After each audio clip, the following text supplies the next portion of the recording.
of kindness. Now, generosity. There's some similarities here, but in the generosity part, it's people also use this to give expecting something in return. Many do that. If I give you this, then how much more can I get on top of it? That's also in scriptures, that when you lend, don't expect interest on your lending. But it is not only talking to or about money. Your time.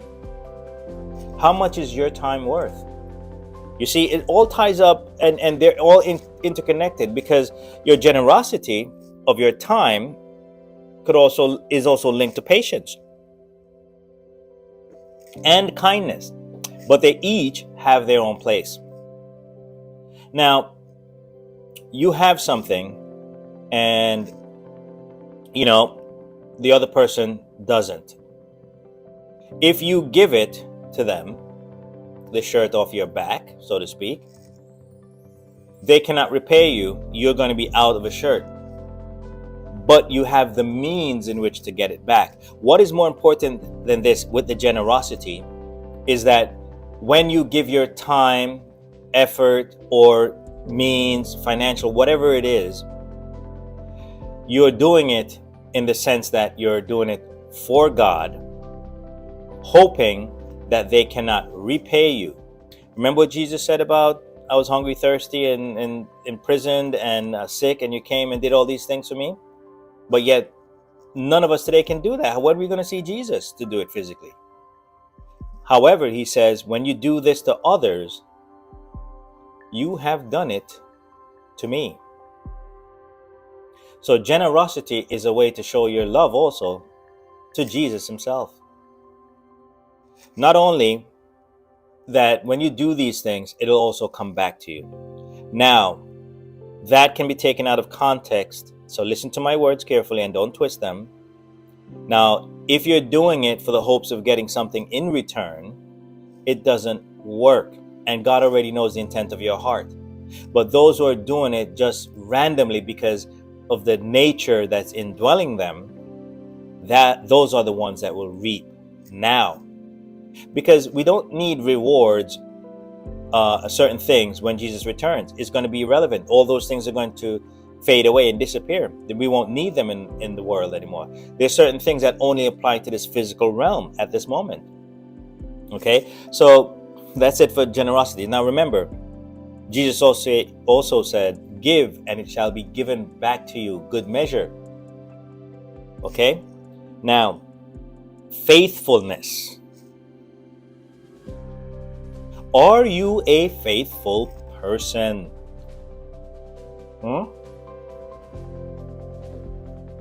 You might think, okay, can I trust you in this situation? Trustworthy, faithfulness. Okay, what about your relationship? Do you go sleep around, or are you a cleansed person that you value your temple and you're faithful in your relationship? Are you faithful at work? See, but trustworthy, they're all, the fruits are linked. However, it is more important to think of your faithfulness to God, because you can't cheat on God with other gods, things that you put before him, even the person. Many people say, oh, my children, I love them so much, and they'll even put their children, some people put their animals, their job, their possession before God. Now, this is where you get the thing that people think that God disapproves of wealth. He doesn't. I'll give a sermon on that with biblical evidence. Now, this faithfulness is that this man put his faith in his possession. So Jesus knew that he valued that more than Jesus himself. So he said, you need to get rid of that out of your life so you can see clearly and focus on me, the true riches. But he chose his possessions. That's the story of the rich man and Jesus, it says that Jesus loved him, but the only thing that was lacking is that he put his possessions first. So you must be a faithful lover of Jesus. Your heart must be to him. My future wife's heart must love him first and me second.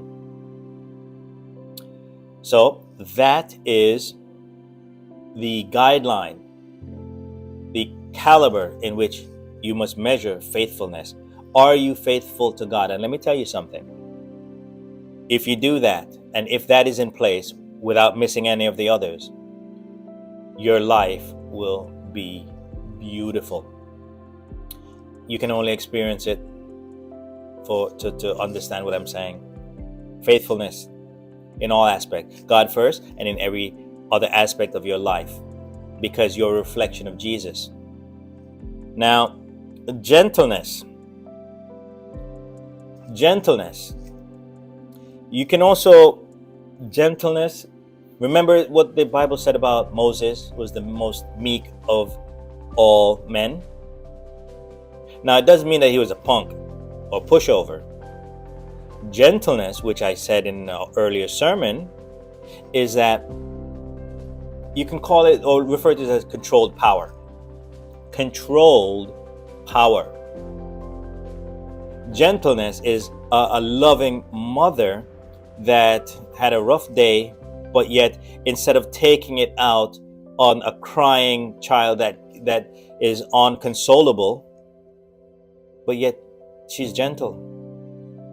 Okay, that's one worldview, and then I'm gonna just give a divine view.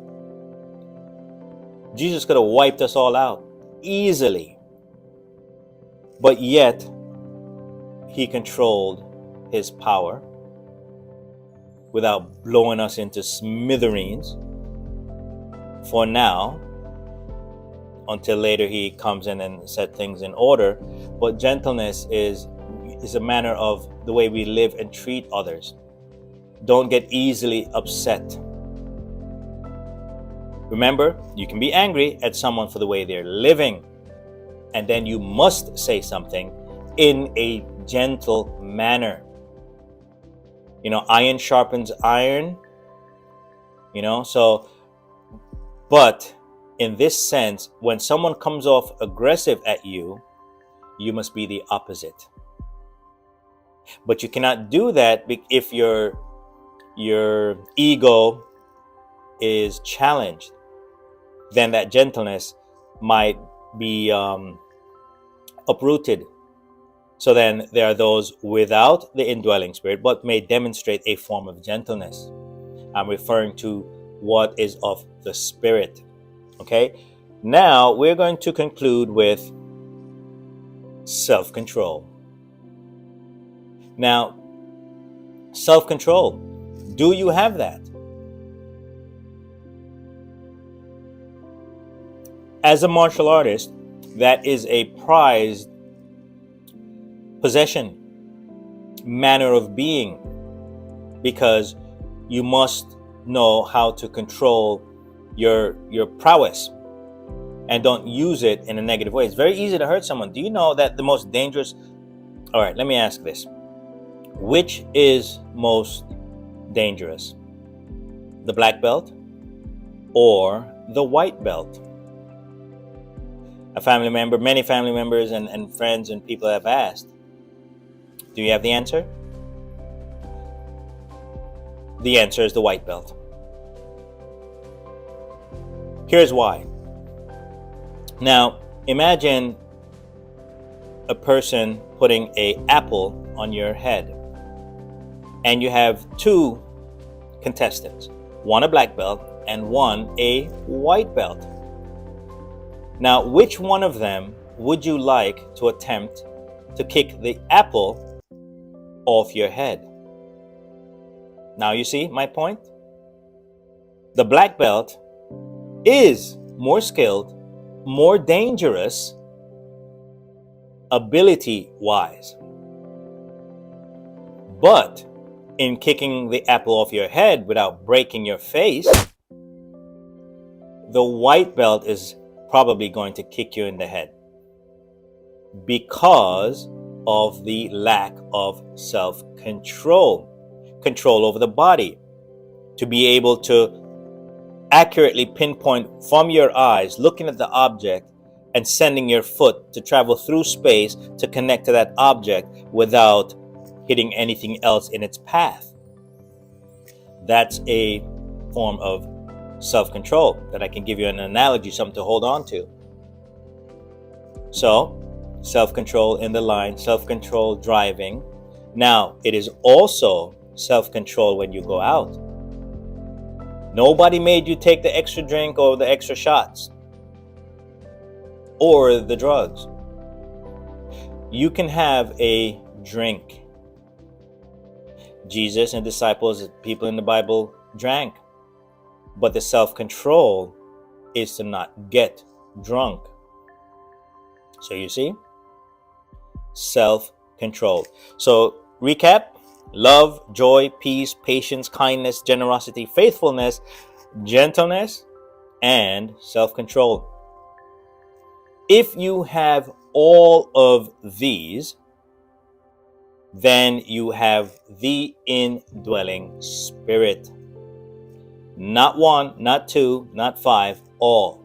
And its attributes, meaning other words can be used to describe these because they complement each other and they work together, because one of them is connected. They all work together. The fruits of the Spirit. No born again Christian can say they don't have it. And if you say that, means you're not born again, because you're not more powerful that can override the gifts of God. And the gift of God is Jesus and the outpouring of the Spirit when you put your faith in Him. And that is how we demonstrate in the world as salt, light, and children of God through the guidance of the Holy Spirit. I'm Pastor Rich, Walking Ministries Online, and I will see you soon.